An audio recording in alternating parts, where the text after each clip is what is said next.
자, 오늘도 은혜의 밤에 나오신 모든 성도님들을 주님의 이름으로 환영하고 축복합니다. 우리 앞뒤 옆에 있는 성도들에게 우리 한번 인사하겠습니다. 오늘 응답의 밤입니다. 우리 한번 인사하시고요. 네. 오늘 데살로니가 교회 성도들을 향해서 그 사도 바울의 하나님을 향한 감사, 구원받은 것에 대한 감사, 그리고 데살로니가 교회 교인들을 향한 그 하나님이 베풀어 주신 은혜에 대한 감사를 올리고 있습니다. 하나님께서 우리에게 주시는 은혜는 너무나도 고귀하고 값진 은혜입니다. 자, 하나님께서 내게 주신 은혜는 당연한 겁니까? 당연하지 않은 것입니까? 당연하지 않은 것입니다. 나의 모습이 어떠한가를 생각할 때는 하나님의 은혜는 당연하지 않아요. 어떻게 나 같은 죄인이 이런 은혜를 받을 수 있겠느냐? 그런 면에서 당연하지 않아요. 자, 그 당연하지 않은, 정말 그 무엇으로도 표현할 수 없는 그 은혜의 빚을 바치고 그 은혜와 사랑을 받은 자로서, 그렇다면 이제 반대입니다. 하나님께 감사하는 것은, 우리가 하나님께 감사하는 것은 당연한 겁니까? 당연하지 않은 것입니까? 당연한 것입니다. 마땅히 감사해야 할 것입니다. 사도 바울의 이 감사는 그렇다고 해서 가식적이거나 습관적이거나 형식적인 감사가 아니라, 따라하실까요? 진심으로. 그렇습니다. 그러니까 옆에 있는 성도들을 볼 때마다, 그 데살로니가 교회 성도들을 생각할 때마다 감사가 우러나왔다. 오늘 우리도 마찬가지라는 거예요. 옆에 있는 사람 볼 때마다 감사가 솟아나기를 주의 이름으로 축원합니다. 성도들 누군가를 볼 때마다, 우리 오늘 유초동부 아이들이 오늘부터 이렇게 하게 되는데, 예배 드리기 전에 잠깐 우리 부서에 가서 아이들 이렇게 쭉 보니까는요, 아이들 얼굴만 봐도 제가 그냥 흐뭇해져요. 입꼬리가 아주 여기가 그냥 딱 너무 귀엽고 예쁘고 감사하고. 그래서 제가 오늘 기도를, 아이들에게 축복 기도를 했는데 다른 거 없었어요. 주된 기도 내용이 뭐냐? 우리 아이들이 살아계신 하나님 경험하게 해주시옵소서, 나의 하나님이라고 고백하게 해주시옵소서. 그 기도가 그냥 나오는 거예요. 그러니까 아이들 얼굴만 봐도 너무 기쁘고 감사하다는 거예요. 자, 그 당시 어린 아이와 같았던 신앙생활, 아직 성숙하지 못했던 데살로니가 교회 성도들의 모습을 보면서 사도 바울도 그와 같은 마음이었을 것이다. 자, 그런데 이 감사만, 칭찬만 한 것이 아니고 한 가지 중요한 당부를 하게 되는데요. 그게 뭐냐면 전통을 지키라. 전통을 지키라. 우리 아이들에게도 칭찬만 하는 것이 아니라, 칭찬도 하지만 뭐 좀 이렇게 살아라 저렇게 살아라 이런 가르침도 주잖아요. 그런 것처럼 오늘 말씀해 보니까 몇 절에 있습니까? 자, 15절에 나와 있죠. 15절의 맨 마지막 부분 보세요. 자, 뭐를 지키라? 전통을 지키라. 여러분, 전통 어디서 제일 많이 보십니까? 여러분, 전통. 네? 전통. 여러분, 식당 간판에서 많이 보지 않습니까? 50년 전통, 뭐 30년 전통, 뭐 이런 얘기를 많이 하잖아요. 네. 자, 그런데요, 전통이라고 한다 그러면은 그래도 한 30년, 40년, 100년, 뭐 일본에 가면 뭐 몇백 년 된 뭐 우동집도 있다, 뭐 라면집도 있다, 뭐 그런 얘기 하잖아요. 그런 것처럼 굉장히 상당히 이거는 오랜 시간 동안 흘러내려온, 전해 내려온 어떤 그 관습, 관례 또는 사상, 생각, 사고, 행동 양식들을 가리켜서 우리는 전통이라고 말하잖아요. 자, 그런데 그 전통을 지키라.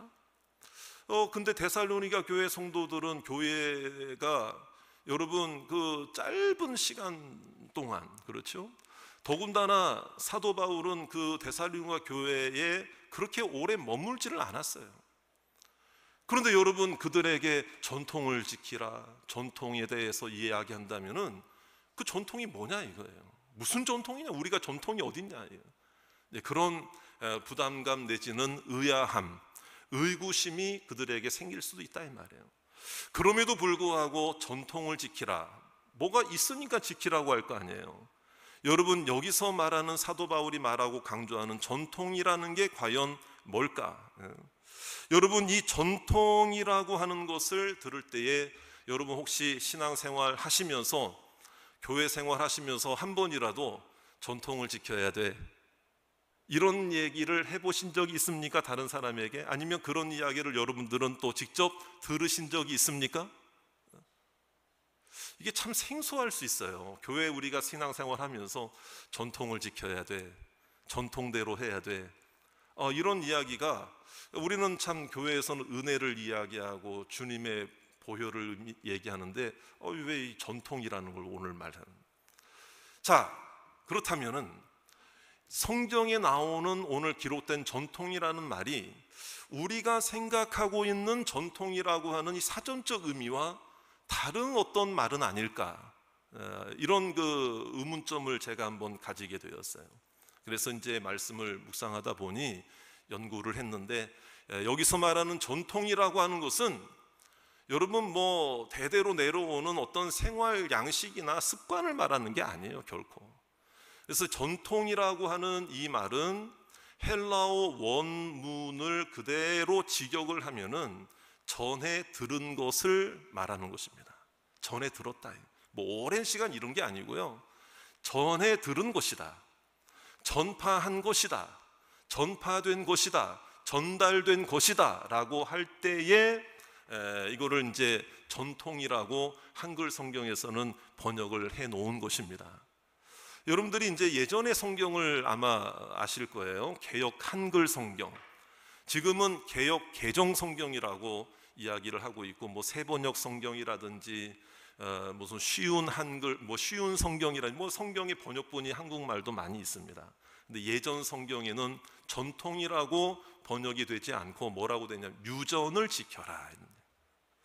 저는 어떻게 보면은 예전 성경이 이 부분에 있어서만큼은 조금 더 물론 그것도 이제 여러 좀 설명이 필요할 수 있지만 이 원문의 뜻을 더 살린 번역이 아닐까라는 생각을 조심스럽게 해볼 수도 있어요. 유전이라는 게 뭐예요? 이렇게 가르쳐 준 거잖아요. 전해 준 거잖아요. 그러니까 오늘 여기서 말하는 전통은 우리가 사전적인 의미에서의 전통이라는 말이 결코 아니라 바로 한마디로 말하면, 자, 그러면 누가 전해준 걸까요? 사도들이 전해준 거예요. 제자들이 전해준 거예요. 사도 바울이 전해준 거예요. 그러면 그 사도들은 누구에게 전해주는 것을 들었을까요? 누가 전해주는 걸 들었을까요? 바로 우리 예수님이신 줄로 믿습니다. 예수님이 전해주셨고, 예수님이 전해주신 것을 받은 사도들이 성도들에게 전해 주었고, 그 은혜, 그 복음, 그 능력, 그 말씀의 뜻을 깨달은 자들이 다른 믿지 않는 자들에게 전해준 그 복음, 그렇기 때문에 여기서 말하는 전통은 그런 전통이 아니라 바로 하나님의 복음을 의미하는 줄로 믿으시기 바랍니다. 이 복음은 누군가가 전해주지 않으면, 전통으로서 유전으로서 전달해주지 않으면 끊어지고 막히는 것입니다. 지금이야 성경 66권이 정경으로 채택이 되어 형성이 되고 지금까지 우리의 손에 쥐어지고 있지만, 여러분 정말 이 복음이 아무리 성경이 기록되어 있다 할지라도 이 여기에 기록된 예수 그리스도의 십자가와 부활의 복음을 누군가가 전해주지 않는다면 거기서 끝나는 거예요. 거기서 중단되는 거예요. 그러니까 그 외국의 선교사님들이 죽음을 무릅쓰고 조선 땅까지 와서 복음을 전했잖아요. 1866년에, 물론 우리가 공식적인 선교는 1885년, 그렇죠? 언더우드 선교사님과 아펜셀러 선교사님이 인천 제물포 앞바다에 오신 부활절날 아침이었습니다. 그때가 이제 공식적인 선교의 시작이었지만, 사실 그 전부터 계속해서 이 조선 땅에 복음을 전하기 위해서 중국에 왔다가 들렸다가 뭐 이런 그 발걸음들이 많았어요. 토마스 선교사님이라는 분이 계셨는데 1860 병인양요 때, 여러분 잘 아실 거예요. 그때는 우리나라가 쇄국 정치였습니다.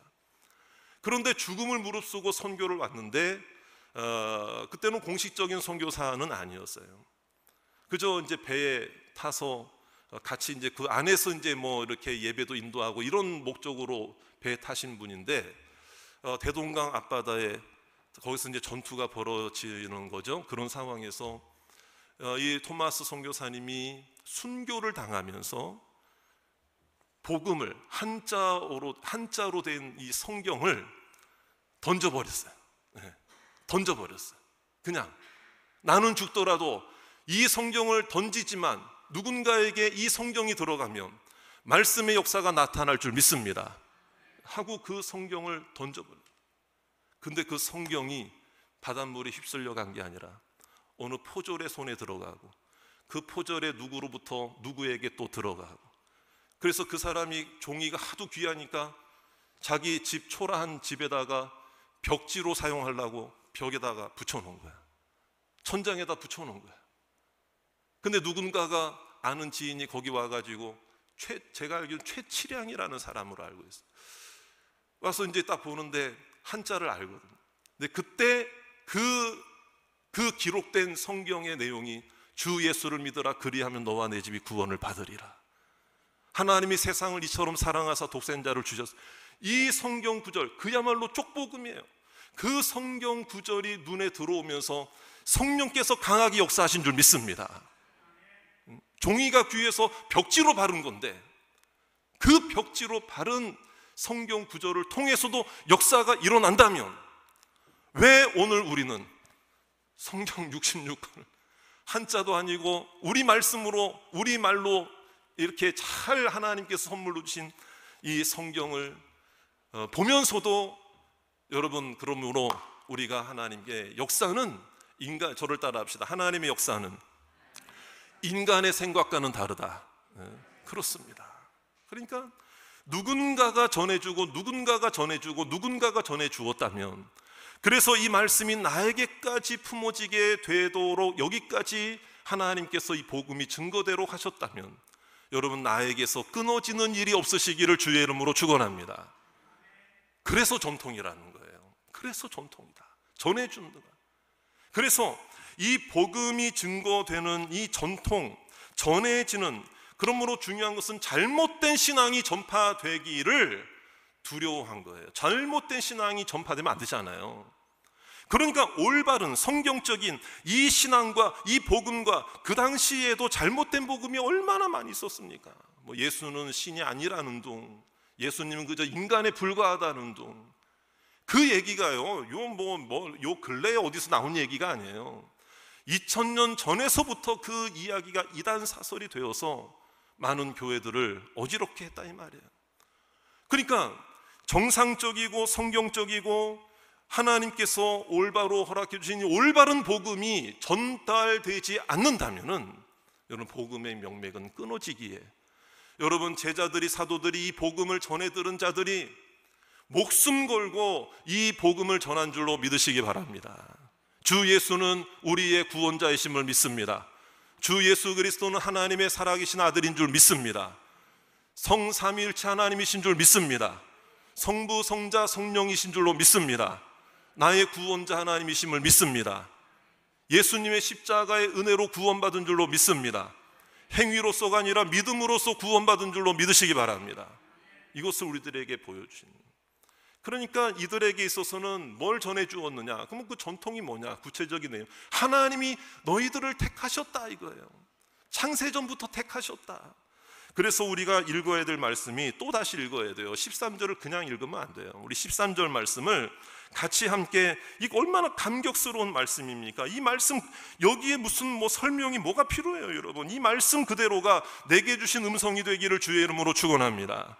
여러분, 이것을 전해줘야 된단 말이에요. 이것을 전해 받았다 이 말이에요. 그들이 다시 한번 13절 말씀 시작. 주께서 사랑하시는 형제들아, 우리가 항상 너희에 관하여 마땅히 하나님께 감사할 것은 하나님이 처음부터 너희를 택하사 성령의 거룩하게 하심과 진리를 믿음으로 구원을 받게 하심. 하나님이 처음부터 택하셨다는 것, 하나님의 택하셨다는 것, 하나님이 구원하기로 작정하셨다는 것, 하나님이 구원하시기로 예정하셨다는 것, 이거는 어쩌다가 우연히 이루어진 일이 아니라 처음부터라는 말은 뭐냐면 창세 전부터라 이 말이에요. 하나님의 영원 전부터 우리 한 사람 한 사람을 향한 구원의 계획이 임한 줄로 믿으시기를 바랍니다. 그래서 예배소서 1장에도 보면 창세전에 너희를 택했다고 하는 말씀이 분명히 나오지만 또 다른 성경에 보면 여러 가지 하나님의 작정과 하나님의 예정에 대해서 분명히 말씀하고 있는 내용이 있어요. 그게 뭐냐면요, 사도 바울이 1차 전도 여행을 떠납니다. 그래서 쭉 이제 시작을 하죠. 처음에 1차 전도여행 바나바와 같이 안디옥 교회에서 파송을 받아요. 그래서 이제 여러 도시들을 거치는 가운데 가는 데마다 고난이 있는 거예요. 그런데 이제 비시디아 안디옥이라는 도시에 딱 이르러서 거기에 있는 모여 사는 유대인들도 있고 물론 이방인들도 있죠. 근데 거기서 설교를 한 거예요. 구약 시대의 그런 역사들이 곧 누구를 향한 역사였나? 그것은 바로 예수 그리스도를 오게 하시기 위한 하나님의 구원 계획이다. 이제 그걸 쭉 설교를 하는데 그때 사도행전 13장 48절에 유대인들도 물론 거기 있었지만 유대인들은 대개는 그때는 사도 바울을 핍박하려고 하는 사람들이었습니다. 물론 이제 복음을 받아들인 사람도 있었지만 놀라운 것은 여러분, 사도 바울이 안디옥에서 파송받아가지고 1차 전도 여행부터 했다는 얘기는 우리 잘 알죠? 여러분, 사도 바울은 유대인을 향해 보냄을 받았어요? 이방인을 향해 보냄을 받았어요? 이방인을 향해서. 우리 성경 말씀 한 군절 우리 확인할게요. 사도행전 13장 48절 말씀 다 같이 한번 읽겠습니다. 시작. 이방인들이 듣고 기뻐하여 하나님의 말씀을 찬송하며 영생을 주시기로 작정된 자는 다, 여러분 순서를 잘 생각해요. 내가 내 열심으로 믿고 나니까 그 믿음을 보고 나를 구원하기로 그제서야 작정한 게 아니라 하나님께서 영생을 주시기로 작정한 자들이, 거기서 수많은 사람들이 똑같은 말씀을 들었어도 작정된 자들은 마음을 열고 주님을 믿게 되는 역사가 일어난 줄로 믿습니다. 그래서 구원은 하나님의 선물이다 이거예요. 그래서 구원은 내 행위로 받은 것이 아니라 믿음으로 받은 것이다. 이것을 우리에게 이 사건을 통해서 보여주고 있는 거예요. 그러면 이제 1차 전도 여행 끝났죠. 그래서 다시 이제 예루살렘에 와가지고 이제 이방인들의 구원이 타당하냐, 할례를 이방인들도 받아야 되느냐 말아야 되느냐, 이것 때문에 논쟁이 일어난 이제 그 예루살렘 이제 그 공회에서 종교 회의가 이루어진 거예요. 그때 이제 바울도 참석을 했다가 다시 이제 2차로 파송을 받아가지고 2차 전도 여행이 시작되는데, 우리가 잘 아시죠? 원래는 아시아 쪽으로 가려고 그랬는데 하나님이 딱 막으시고 유럽 쪽으로 가게 하셨어요. 그래서 그 첫 지경이 마게도냐 지역으로 갔다 이 말이에요. 거기에 도시 하나가 뭐냐면 빌립보라는 도시예요. 우리가 잘 아는 대로 거기에서 이제 강가에서 이렇게 강가에 여자분들이 이렇게 빨래도 하기도 하고 무슨 이럴 수 있잖아요, 강가에. 그런데 이제 거기 모인 여자들이 몇 명 있었어요. 몇 명인지는 모르죠. 그러나 몇 명 여자들이 있었어요. 한두 사람이 아니라. 근데 거기서 사도 바울이 복음을 전한 거예요. 복음을 전해서 전도를 한 거예요, 쉽게 말해서. 자, 그런데 거기에 옷감 장사하는, 우리가 이제 이름은 다 많이 들으셨을 거예요. 루디아. 들어보셨죠? 어디서 들어보셨습니까? 교회들마다 루디아 전도회, 루디아 선교회, 루디아 찬양팀, 이런 이 루디아 이게 많아. 여기서 나온 거예요. 루디아라는 여자가 있었는데 그 상황에서 말씀이 어떻게 기록되어 있는가를 확인해 볼게요. 사도행전 16장 14절 말씀 다 같이 함께 읽겠습니다. 시작. 두아디라시에 있는 자색 옷감 장사로서 하나님을 섬기는 루디아라 하는 한 여자가 말을 듣고 있을 때 주께서 그 마음을 열어 바울의 말을 따르게 하신. 자, 여기서 똑같이 말씀 들은 사람들은 루디아 한 사람이 아니었다 이 말이에요. 여러 사람들이 있었다. 그럼에도 불구하고 이 루디아에게는 주님께서 그 마음을 열어 내가 잘해서 믿게 된 게 아니라, 내가 믿으려고 노력한 게 아니라 그 마음에 성령이 임하셔서 마음을 열어 주신 줄로 믿습니다. 예정하신 거예요. 작정하신 거예요. 이 사람을 구원하기로 주님께서는 창세전부터 선택하기로, 하나님이 택하시기로 작정하신 거예요. 여기서 이루어진 거죠, 여러분. 그러니까 사도 바울의 입장에서는 누가 어떻게 전도될지 작정된 사람인지 예정된 사람이 사도 바울 인간의 눈으로는 알아요, 몰라요? 모르기 때문에 생명 걸고 복음을 전한 줄로 믿습니다. 하나님이 작정했으니까 내가 안전해도 뭐 작정된 사람은 구원받겠네, 이거는 하나님을 기만하는 것입니다. 사도 바울은 그러지 않았습니다. 오히려 누가 구원받을지 모르기 때문에 끝까지 생명 다해 복음 전한 줄로 믿습니다. 그래서 그 복음이 누구에게까지 오게 되었다? 나에게까지 오게 되었다. 나에게까지 전달해 준 자가 있다.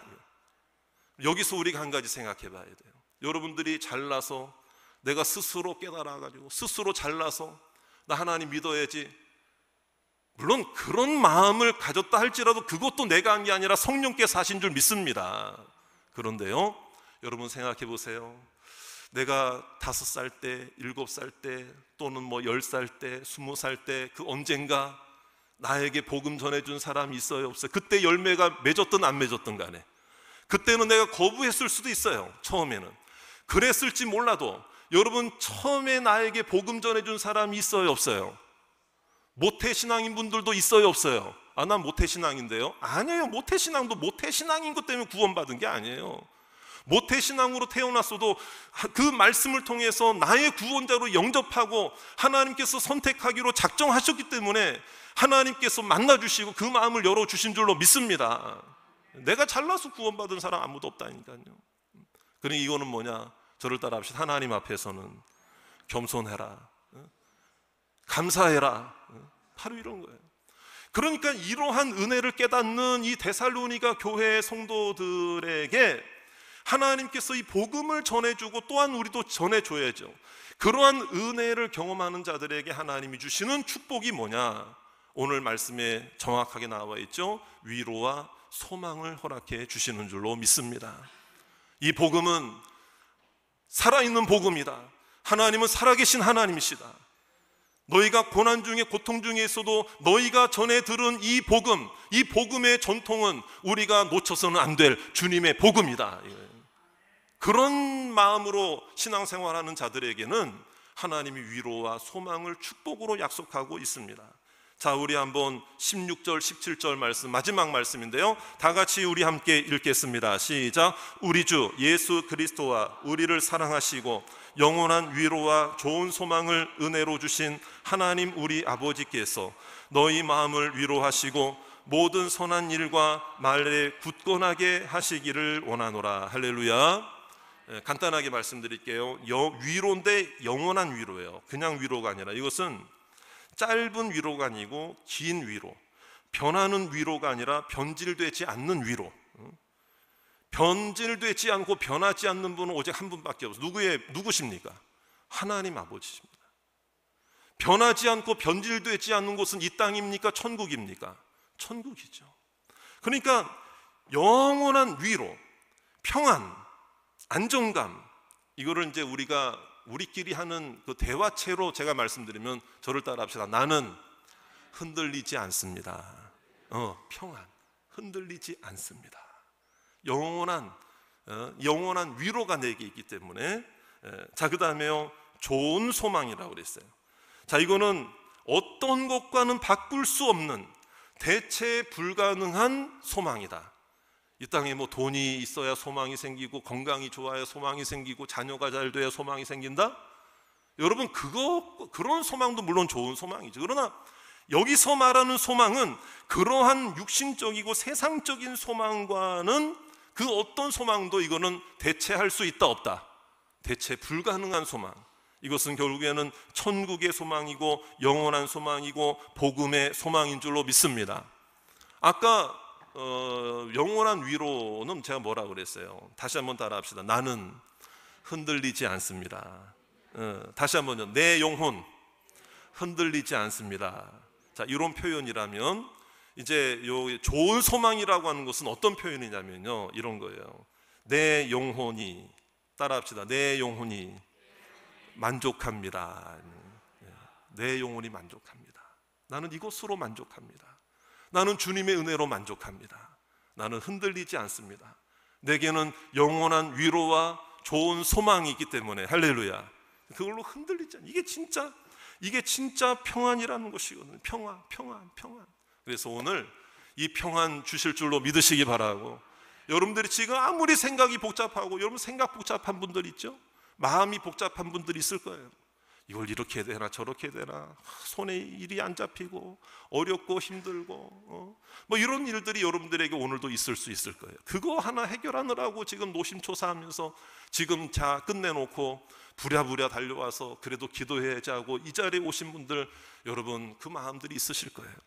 오늘 내 영혼 흔들리지 않을 줄 믿습니다. 내 영혼 만족할 줄로 믿습니다. 이것으로 위로를 삼고 은혜로 삼고 평강으로 삼아서 오늘 기도하는 것이 결코 헛되지 않을 줄로 믿습니다. 그런 믿음으로 내게 전해주신, 나를 선택해 주신 하나님께 무한 감사하면서 오늘도 그 감사로 기도하시고 평강을 주시옵소서. 이런 믿음으로 승리하시는 저와 여러분들 되시기를 주의 이름으로 축원합니다.